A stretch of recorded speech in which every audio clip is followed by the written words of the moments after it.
Hi, everybody. Welcome back to The Reason We Learn. I'm Deb Philman, mom, homeschooler, educator. So, a couple of weeks ago, I did a Voice of Reason video about Erika Sanzi, and I recommended you follow her at that time, and I recommend you do again.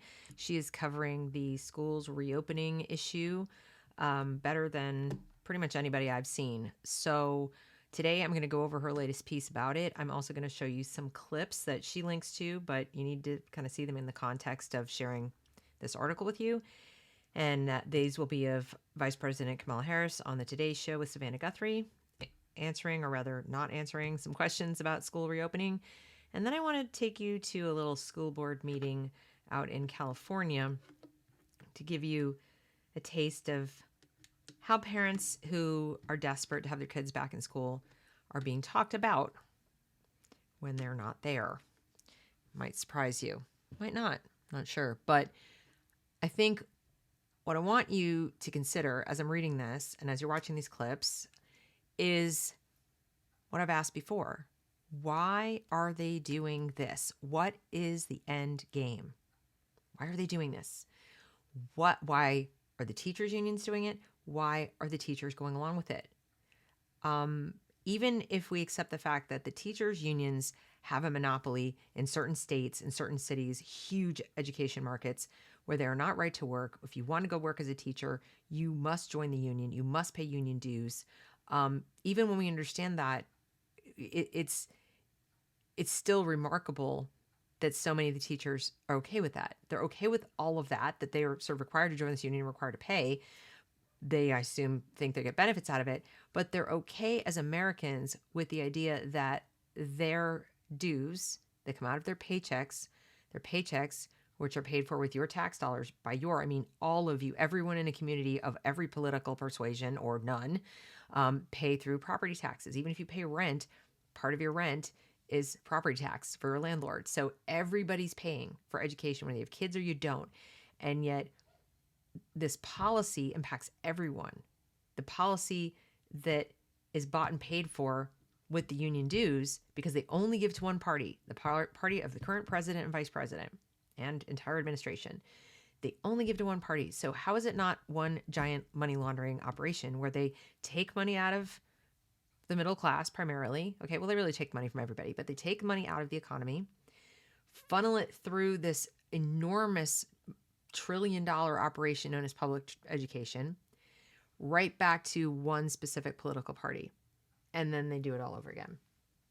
And again, and each time, sort of like a tornado, each time it just gets bigger and bigger and bigger, and it just becomes a giant sucking vortex eating our lives. Literally, people depend on public education for their childcare. They do that, and that was by design of the system. It's not that the parent said, give me childcare. It's that the system foisted itself on parents in the 1880s and promised that. And then for generation after generation has continued to promise it, so much so that it holds kids hostage when you say, I don't want to participate in this anymore. I want to take my kids and go to another school. Can I have my money, please? You're told no. They want to put restrictions on having any competition whatsoever. They maintain a monopoly, so they've taken your money. They won't give you any other choice. They make you spend twice. But then they tell you that, well, it's your babysitter. And you'll hear that in one of these videos. They did that. They chose to be the babysitter. They want to be, so they can use the schools for their, political propaganda campaign for your kids. So your kids will grow up and choose schools, colleges, for example, that will continue to push the same message, that will then send them back into the schools as teachers to push the same message. They will be happy to pay their union dues to an organization that pays for their political views to be represented in Washington, and so forth and so on. And it's just, like I said, a giant tornado effect. And here we are, average Americans who are not part of that little vortex, suffering on the outs, just like everybody on the outside of a storm, hoping that none of the flying debris smacks us in the face. So Erika's been covering this, and as you know, my point of view is parents should get out, whether you can take the money yet or not. But I also understand how difficult that is for many of you, and how not being able to take your money with you is the the be all end all. It's really the deal breaker. So I hope you listen to this, hearing it through the lens of everything I just told you about how this works, how the money works, how the politicians work, how the unions work, and at minimum, start getting vocal about school choice. At minimum, do that. That crosses party lines. School choice crosses party lines. I don't care if you're bluer than blue. I don't care if you're a hardcore socialist. If you are paying taxes and other people are paying taxes on your behalf, on behalf of your children, so we can have an educated society, and you, the parent of that child, don't have any say in how your individual child is educated, it's really this simple. Your child doesn't belong to you anymore. And I don't mean belong like property. Your child, you don't even have parental rights. If you cannot take that money and take it somewhere else, you have given birth to a pod person that belongs to the matrix. Pretty much. Because they know you can't afford to spend the same money twice. They know you don't have another choice if you can't take that money with you, and they're using it. And right now, they're using it to not give your child an education. So you should be angry on top of anger, because even if the schools were open, you should be angry that you are forced into that specific school by your zip code, by your socioeconomic level, by whatever some politician decided to do in terms of drawing districting lines, which were also done according to what lobbyists have pressured them to do based on real estate values. So none of it's about you and your kid. None of it's about you and your kid. I don't care what party you're from, you should be pissed off about that, even if the schools are open where you are. And then secondarily to that, you should be extra pissed off that with all that being the case, they're telling you no, not now. So let's get into her article. And before I do, pause yet again, I've delayed thus far, but I would ask you to please consider subscribing to this channel if you find this content valuable. Like this video, comment on this video. Please comment on this video. I would definitely want to know at the end of this what you think of all of this. And share this video with other concerned parents and even teachers, those few quiet teachers who are sitting there going, this is craziness. I want to go back to work. Share it with the other people like you. Okay, so here's what she says. A union leader, a vice president, and her chief spokeswoman walk into a bar. Over a drink, they laugh about their lies, deflection, and sudden disdain for science. I promise you, readers, that I'm not usually this mad for this long, but with millions of school children still locked out of their schools after 11 months and the most powerful people in the country shifting the goalposts and filling up the airwaves with nonsensical word salads, I'm confident you understand why my blood continues to boil. The central problem is that the Biden administration made promises about their commitment to science that they have already broken when it comes to reopening schools. There's President Biden. Science will always guide my administration. They also made promises to teachers' unions, arguably the most powerful special interest group within the Democratic Party. I'm not really sure it's arguable anymore, Erika. I think it's just a fact. Let's remember that First Lady Jill Biden could have rolled out the red carpet for anyone she wanted on day 2 of her husband's administration. She picked the presidents of the 2 largest teachers' unions who, not coincidentally, poured money into her husband's campaign coffers and into super PACs working on the campaign's behalf. And so we find ourselves with a president and a White House that is tying itself in knots, trying to reconcile forces that are completely incompatible, teachers' unions and truth. Reminder that I was in 2 NEA-affiliated teachers' unions in 2 states. The lead-off hitters for this week's worst takes on school reopening are Randi Weingarten, Kamala Harris, and Simone Sanders. Incidentally, I know lots of identity-obsessed people get overly excited when women are appointed to high positions just for being women. I guess I'm contrarian and a curmudgeon since I prefer to see what they do and say before getting giddy over their lady parts. Me too. Hashtag me too. Let's look first at 2 tweets before we roll the video footage. Here's Randi Weingarten, and she's responding to a father who is also an epidemiologist. So, without question, more knowledgeable than she is about, quote unquote, the science. Unions are not monolithic. There are many places like New York City that have reopened with the appropriate safeguards. I understand this dad's frustration, but there is a roadmap working elsewhere with strong unions leading the work to reopen safely. There's just one little problem with her opinion. It's not only insulting to the parents, yeah, I understand this dad's frustration, but it completely rejects the science, all right? This tweet is awful because of how dishonest it is. Randi Weingarten has the audacity to hold up New York City as one of, quote, many places that have reopened, close quote, in response to a father and epidemiologist who penned a piece in Vox. Here's just a small taste of what some New York City parents had to say in response to Randi's claim about their kids' schools. Elementary school kids are part-time at best. Because of the union's 2-case rule, schools are constantly shutting down for no reason. My daughter got 2 days in January, and if she's lucky, she'll get 5 days in February. Randy Weingarten, NYC schools are not open, not even close. My 4-year-old had 3 days of school last month. His school is hybrid and closed because of the non-science based 2-case rule. My big kids get nothing. Approximately a tenth of the million New York City public school kids occasionally get a day of school. Randy Weingarten, my kindergartner who has an IEP, had 3 days of in-person school in 2 months because of New York City's use of the outdated 2-case closure rule. Regardless of school size, New York City public schools have not reopened. Parents, teachers, principals, and students are not happy.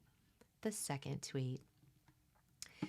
So, Trump totally mishandled COVID, leaving Biden a mess. And now GOP tries to weaponize pandemic-exhausted parents against Biden. So now the parents are just like puppets. They have no minds of their own. They are being manipulated by the Republican Party. Tell me what to say, Republicans, because I am a weaponized parent. This tweet is reprehensible in how it paints parents as unthinking and easy to manipulate dolts. Yes. Here are a few reactions. These are so good. Randy Weingarten. They aren't weaponizing parents. We are sentient beings. We can make our own decisions, and we aren't being manipulated. We are fighting for kids' right to an education. Seems that's crossing some wires in party ID because many of the folks we voted for aren't fighting for this. Randy Weingarten, I will go to my grave a self-declared socialist, and I think public education is the backbone of a fair society, and we'll fight like hell to make sure it is no longer controlled by people like you who feel otherwise. You go. Randy Weingarten, no, actually, I'm as blue comes and would give a rat's about what the GOP is saying.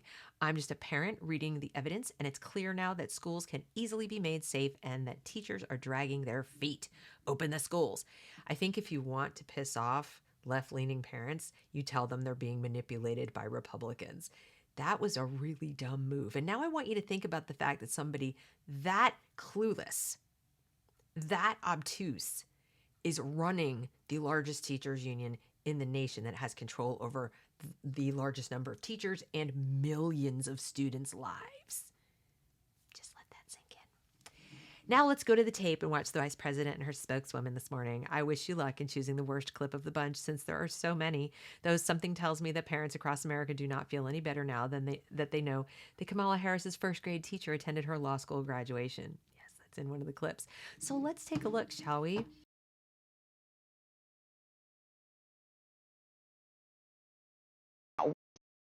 Started right there. Get started right there. We are in a race to get people vaccinated as these new strains of COVID-19 are coming into this country. A lot of folks are watching say, I can't get my parents a vaccine right now. I can't get a vaccine appointment. States have said they're ready. They've got the infrastructure to give shots, but they don't have the supply. Governors even wrote the White House, Republicans and Democrats, saying we need better coordination. So this just sets the stage. I'm not going to play this whole video for you because it's not specifically about the schools, but I want to set the stage that, you know, they're touting we have a vaccine, And there's Savannah Guthrie correctly pointing out that not really you don't. Okay. So consider that when she goes in talking about vaccines and teachers. Okay, let's talk about the schools now. Let's talk about schools. We got a lot of parents watching right now, maybe with their kids right next to them because they're not going to school. The CDC a few days ago finally put out some long-awaited guidance on how schools could safely reopen. But here's the thing: they tied it directly to the rate of infection in any given community. And I'm going to put a map up because if schools were to follow that right now, 90% of the counties, 90% of the schools would not be able to open under the CDC's own metric. Was it a mistake for the CDC to connect school reopening to how much infection there is in a community? Well, let's first say this, that in the last 4 weeks, schools are opening every week. More schools are opening.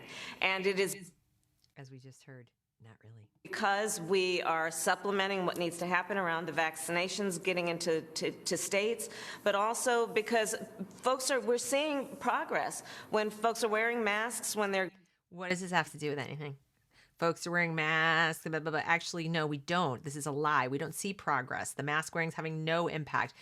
None of this is having impact, okay? What we are seeing all by itself is that cases are not progressing to death. The hospitals are not overrun. The community spread within schools, where schools are open, it's not there. I mean, she's not speaking to the issue. She's trying like all over here about it. Being vaccinated when there's social distancing, we're seeing progress there. But we all want the schools to reopen, Savannah. Okay, you got elected on the we all want it to be open. We all want this to happen. The only thing standing in the way of schools opening is you people telling the union, get your ish together and open. Okay? So what we're taking away from this, Madam Vice President, is that the unions control you, not the other way around. All of us who have children in our lives, You have children in your lives, but you don't have any children. they want to go back to school. We want them to go back to school. Teachers want to teach. But what about that That's one of the CDC highest guidance priority. then? That's the question, because the CDC is saying essentially their best guidance is don't open if you're in a red zone. 90% of students are in a red zone. And the science is very clear. The CDC's own science says schools are not a source of community risk. Which makes you wonder, why is the CDC talking about these red zones and giving these recommendations? Their own science says they're not a risk, yet these are their guidelines. And as we talked about in the last video about them moving the goalposts, it's almost no, it is impossible to see it any other way other than political, that the unions want something or the union employees want something. What it is still a mystery, and she's not going to shed any light on it So either. here's the thing. What the CDC, what they have recommended are exactly that, recommendations about how to reopen safely if they've been closed, how to stay open if they've been opened. And so the recommendations include what, again, needs to happen around social distancing, hand washing, masks. Okay, they're doing that. All the schools they're prepared, they're ready to do that. Teachers won't go back to work. They keep claiming that they need more and they need more safety. More. No, they have that. They've done all these things that you're talking about and or are prepared to do them. It's not that. The union refuses to work. But the point is that we all want our kids to get back to school. No, obviously you don't. If we all did, they would be there. As quickly as possible and as safe Well, as quickly as possible seems to be not very fast at all. as possible. Let's talk about Okay, so safely as possible, which of course has no definition anymore because it doesn't bear any resemblance to the science. So now we're going to talk about how soon. There has been a shifting timeline here. Back on December 8th, the then president-elect tweeted, we want to reopen the majority of schools in the first 100 days. He later said that day, we want to have most schools open. Now he said as recently as last night, he's talking about the majority of K through 8 schools. Last week, we heard a White House official saying open means it could mean just one day a week open. The president said, no, that was a miscommunication. But I mean, I guess, look, again, parents watching, what is the bottom line? What does it mean for schools to be reopened? Why is she smiling? Guys, this is seriously irritating. She doesn't even do good I'm concerned face. Like, at least fake it. You're already lying. Can you not lie with your face too? It's such a dead giveaway that this is such a fraud. She can't stop freaking smiling. And how soon can they be reopened? So our goal is that as many K through 8 schools as possible. Okay, you don't understand human beings. As many as possible. The people watching at home are going, me and mine. Me and mine. Really don't care what's open in a state that isn't where I live. Don't care what's open in a district where I don't live. Don't care about what's a grade that my kids don't have. Okay? As many as possible, as this is that. You have not given a single data point to explain why any school would remain closed. So you keep going as many as possible, blah, blah. It's possible for all of them to open right now. It has been possible for them to open since August. How do we know? Because they've been open in states like Georgia and Florida and South Dakota without incident, without a problem. Believe me, given that they are red states, you would be hearing about it if people were dropping dead. You would know. Oh, yes, it would be plastered all over the news, I'm sure. The teachers' unions would make sure of it. In fact, they'd probably even tell you that's why they need to be union states. They would capitalize on that to the nth degree. So the fact that you're hearing nothing tells you things are going really well there. Oh, I'm sorry. The fact that you heard the president threaten to shut down travel to Florida means they're going even better than well. So this, as soon as possible, blah, blah, and as many as possible, it's all a smokescreen. She has not given you one single data point to explain why why it isn't possible for all. So, anyway, I'm going to stop that because this is crazy. But now let's talk about teachers being a priority.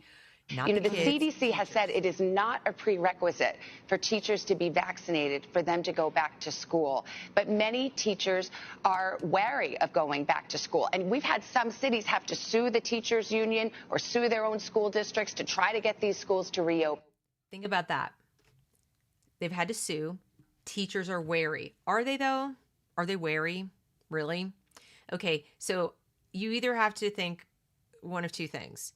The teachers are not as bright as they ought to be teaching your kids, because the so-called science is all there for anyone to look at. And if they are halfway intelligent enough to be teaching kids, they should be able to read the statistics and read what's going on. And unless they have some personal risk factor, should understand that they are not in a high risk. They're also not going to be in a high risk job. There are people who are higher risk every day at the grocery store than these teachers. So it is utterly absurd to talk about them being scared. Okay. I don't believe that. Either they're stupid or they're lying that that's what they're scared of. So there's something else. Now, we don't know what it is. I certainly don't know what it is with a certainty, but let me hypothesize to you that teaching from home removes that pesky classroom management obligation. It removes the obligation to be that babysitter, if you will. And given the government's other policies about how little control the teachers have in the classroom, something the union curiously never fights for them to get more of, it's conceivable that they're enjoying the fact that the kids, unruly kids, loud kids, disruptive kids, kids who don't want to be there, are not their problem anymore. They're simply not their problem. They can sit in front of a screen, and whatever's going on over there in your house is your problem. You're the disciplinarian. I've been a teacher. I wouldn't do what they're doing, but I'm telling you, if I had to guess, I would lay money, like Vegas odds, that's the reason that they are holding out for small, mandatory smaller class size or something along the lines of different policies as far as discipline goes, or just permanent virtual school. Don't know which one it's going to be. But again, all of this ought to just go in your reasons I should support school choice bucket, even if I'm a sworn socialist. Okay? So let's hear what she has to say. Can you reassure teachers who are listening right now that it is safe for them to go back to school, even if they are not vaccinated, if these public health measures like distancing and masks are being implemented? So first of all, let me just say this. It's always first of all. It's always first of all, let me just say this. First of all, let me just say this. No, answer the question. Can you reassure them? And the president has said it, and we're all really clear. Teachers should be a priority. Okay, the teachers don't need you to kiss their butts. Okay? They've had plenty of that. They're getting paid to stay home and work like half the time. Okay? I know some of them say, I'm working even harder and I'm doing even more. Okay, I'm going to need to see the data on that. But even if you are, you're doing it from home. You've displaced someone else. You're getting paid the full amount while someone else can't go to work. That's nothing to be bragging about. Should be a priority. Look, let me just tell you something. I love teachers. My first grade. We don't care. Parents don't care. I don't care what you're feeling about teachers. What I want to know is, how do you feel about kids? Teacher, Mrs. Frances Wilson, attended my law school graduation. Oh, and I'm smiling and I'm laughing and I've got that eye bitch laughing. It just has so little relevance to any of this. Teachers are critical to our children's development. No, they are critical. They are creating a critical situation in our children's development, but they're not critical to our children's development. Parents are. Parents are critical. Parents are stressed out. They're financially underwater. They it is a mess. Parents are critical to children's development. Teachers should just do no harm. They could be critical to their development, but they're, at this point in time, they're doing more harm than good. Be able to teach in a safe place and expand the minds and the opportunities of. You're not expanding the minds. You don't want to expand minds. No, you don't. You want to wash minds. You want to brainwash children. So teachers should be a priority along with other frontline workers, and we're going to make them a priority. I believe that up to 22 states, have. Speaking of 22 states, I think it's more than 22 states have either introduced legislation or passed legislation to put money in the hands of parents to take wherever they want to go to have school choice. Some have even started cutting checks. They're not Democrat states, though. I think maybe one might be. Illinois, I think, is doing something like this, but not across the board, just in certain areas. Prioritize teachers in terms of vaccinations. But if they're not vaccinated, is it safe for them? Well, I think that we have to decide if we can answer the question. We don't have to decide anything. Yes or no. The CDC says yes. So your answer is yes, or you're throwing your CDC under the bus. And you know who that makes you just like? Who is that guy who used to be president? Yeah, that guy. Put in place safe measures. This is why, and it's so important, we pass the American Rescue Plan. Oh, no. Oh, no, honey. There are $50 billion sitting around unspent. We don't need to spend more money. No, we don't. The American Rescue Plan, which the President and I have proposed, is a plan that is about getting our schools back open. No, it's not. If you need more than the billions of dollars that were already allocated, most of which has not been spent, to get the schools back open, okay? Some of them are open, all right? 40-some-odd% of kids are going to school right now. If you need that much more money from all Americans, even the ones doing it right and not being afraid to live, then there's something wrong with you, and there's something wrong with the schools, and there's something wrong with the teachers' unions. There's something wrong with all the people spending the money because they obviously don't know how to do it properly or efficiently or any of it. And this is yet another reason why government shouldn't be doing this. This is not about the schools. It is not about safety. It is not about the kids. This is 100% a wealth transfer. This is about pulling more money out of the economy and funneling it back into their own political action committee. And why is that? Because they know if we have anything resembling a legit election at midterms, they are in deep, deep trouble because they're not handling this. They promise all kinds of things. And I believe that even Democrats who absolutely would rail against Trump, bungled the COVID response and all this kind of stuff, truly believed that the second Biden was elected, they would see a quick ramping up of opening of everything, that was what it was going to take, and that things were just closed because it was the bad man in the White House. And it's not happening. And I think a lot of people are let down and surprised and starting to come around to the notion that maybe this isn't about a sickness. This is about something else. Maybe, I don't know. But they're in trouble. And by taking this money and passing this thing and saying it's about education, no, this is about paying off their political donors in the teachers union with more time off and all of this other stuff that they want, and just funneling the money back into their own machine, into their own giant swirling, whirling tornado of doom. Why does this connect with what we're talking about right now? It doesn't. It doesn't. So I don't need you to ask the question that I'm not going to ask because I already know the answer. It's going to be safer for our schools to reopen when we can get our schools the infrastructure needs. No, it's always about money with you people. It's always about money. People have been told that every little problem to do with education in this country is going to be solved with money. And not a single one has been. Ever. I'm flabbergasted that people still put their children in the system. They still turn them over to people who year after year continue to maintain that if only we had more money, we would perform better. If only we had more money, your children could read. If only we had more money, they would know how to do math. If only we had more money, the infrastructure would be better and the classes would be smaller and the teachers would be better prepared and less bullying of your children and so forth. No. It has been a lie since forever. Since the 1880s it's been a lie, but it's really been like a hardcore, we're completely BSing you, at least since the 60s. Like helping them with their ventilation systems. Blah, blah, blah, blah. Excuses. Well, you had a bunch of money and people didn't replace their ventilation systems yet. How many billions do you need for that? What have you spent the rest of it on? Nothing. Them create social distancing with blah, blah. Okay, we need this and a plexiglass. And then, okay, you care so much about teachers. How are the teachers going to sanitize that between classes?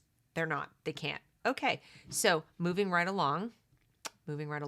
What I was going to show you the spokeswoman, but honestly, go read Erika's article. The link is in there. Go watch that. That'll curl your hair. But I did want to show you as an example what goes on when you parents are not listening. This is Oakley, California school board members. Okay? They're talking about parents. Here. Let's see if I can get this guy going here. Why is this playing? Yeah. people, it's easy to hide behind a screen and put in comments now. But when you're face to face with people, it's a whole different ball game. Well, what's funny is that she's friends with who I went to bridal shower, and it was posted, it wasn't on my social media. Someone else posted it.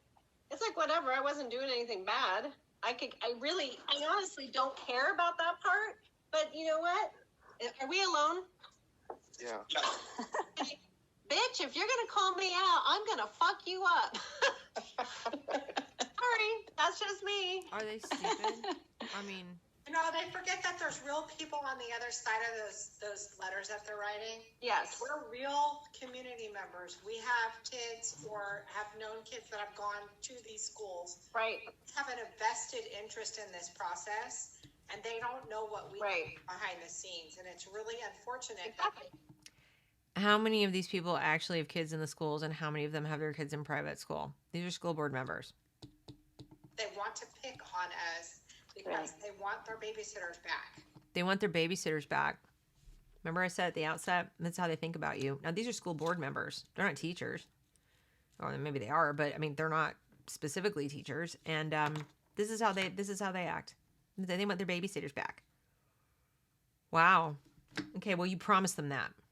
Right. Let's all agree. Oh yeah, right. Those terrible parents. And this one's great. Here. I totally hear that because my brother had a delivery. Yeah, my brother had a delivery service for medical marijuana. The high clientele were parents with their kids in school.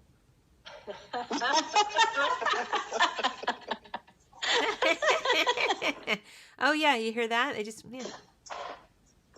That's awesome. It's awesome. They're joking.